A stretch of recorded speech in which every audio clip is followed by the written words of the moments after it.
15 минут на ознакомление. На 1,5 часа таймер включаем. Наша площадка существует с 2018 года. У нас есть некоторый опыт участия в межвузе. Список участников в этом году у нас расширен.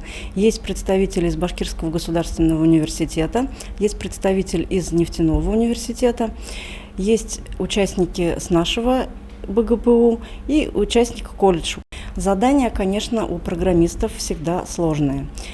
Программные решения для бизнеса подразумевают, что участники разрабатывают информационную систему, которую они в конце соревновательных дней должны представить заказчику и убедить заказчика, что система у них готова или почти готова к вводу в эксплуатацию.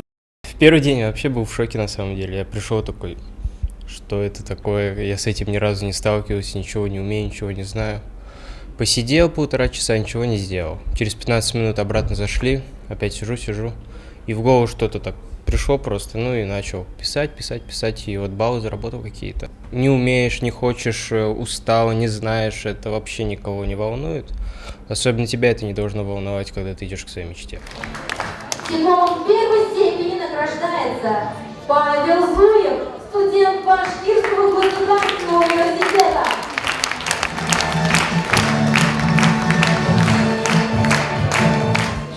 Поздравляю всех, спасибо всем, кто приехал за участие. И наш действительно чемпионат, который мы проводим в 3-й раз, но именно в открытом формате 1-й раз удался, с чем я нас всех поздравляю. Благодарю вас.